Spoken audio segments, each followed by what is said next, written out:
मित्रों, जैसे दिन के बाद रात होना निश्चित है, ठीक उसी प्रकार ये भी निश्चित है कि जिसने भी इस मृत्यु लोक में जन्म लिया है उसे एक ना एक दिन मरना अवश्य ही है।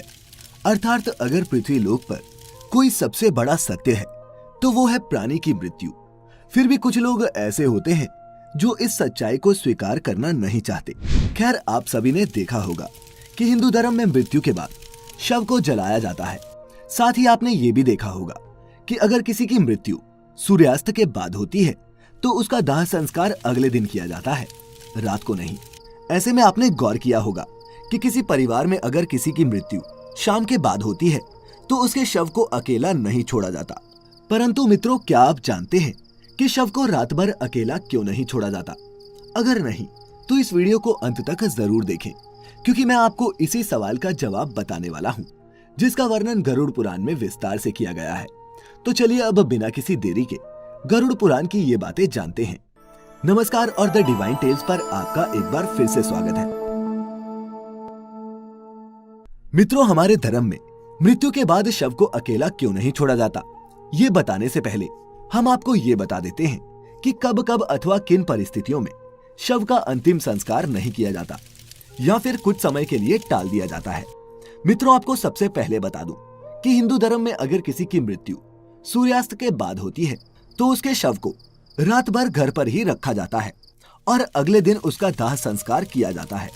इसके अलावा अगर किसी की मृत्यु पंचक समय में होती है तो उसके शव को भी कुछ समय के लिए घर पर रखा जाता है और जब पंचक काल समाप्त होता है उसके बाद ही उसका दाह संस्कार किया जाता है।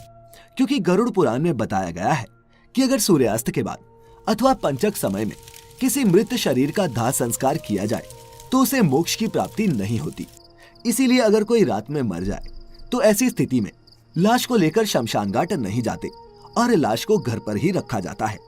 सुबह होने का इंतजार किया जाता है और ऐसे में मृत शरीर को एक भी पल के लिए अकेला नहीं छोड़ा जाता और कोई ना कोई व्यक्ति हमेशा रखवाली के लिए मौजूद रहता है। मृत शरीर को अकेला नहीं छोड़ने का सबसे बड़ा कारण है कि अगर शव को अकेला छोड़ दिया जाए तो हो सकता है कि कुत्ते बिल्ली जैसे जानवर उसे नोच खाएं। और गरुड़ पुराण की माने तो ऐसे में मृत आत्मा को भी यमलोक के मार्ग में ऐसी ही यातनाएं सहनी पड़ती हैं। साथ ही ऐसा भी माना जाता है कि अगर शव को अकेला छोड़ दिया जाए तो उससे गंध आने लगती है।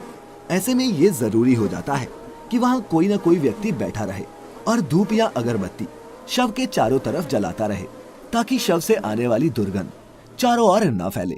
गरुड़ पुराण के अनुसार भगवान विष्णु गरुड़ जी के पूछने पर कहते हैं, हे पक्षीराज, इन सब के अलावा अगर किसी की मृत्यु हो जाती है और उसकी कोई भी संतान नहीं है, ऐसे समय पर भी शव को घर पर रखा जा सकता है जब तक कि उसका पुत्र या फिर पुत्री न आ जाए। क्योंकि जब खुद की संतान मृत शरीर को मुखाग्नि नहीं देती तो उसका उद्धार नहीं हो पाता, अर्थात वह कई वर्षों तक इसी मृत्यु लोक में भटकता रहता है। इसके बाद विष्णु जी बताते हैं कि सूर्यास्त के बाद अगर किसी मृत शरीर को जला दिया जाए, अर्थात उसका अंतिम संस्कार कर दिया जाए, तो वह मृत आत्मा असुर, दानव अथवा पिशाच की योनि में जन्म लेती है, जहां उसे कई तरह के कष्ट सहने पड़ते हैं। और यही वजह है कि हिंदू धर्म में रात को अंतिम संस्कार करने से मना किया गया है। आगे विष्णु जी बताते हैं कि रात में मृत शरीर को अकेला छोड़ दिया जाए तो उस शरीर में आसपास भटक रही दुरात्माएं भी प्रवेश कर जाती हैं, जिससे मृतक के साथ साथ उसके परिजनों को भी कई तरह के कष्ट भोगने पड़ते हैं। साथ ही ये भी बताते हैं कि शव को अकेला इसलिए भी नहीं छोड़ा जाता क्योंकि मरे हुए आदमी की आत्मा वहीं पर भटकती रहती है और अपने परिजनों को देखती रहती है।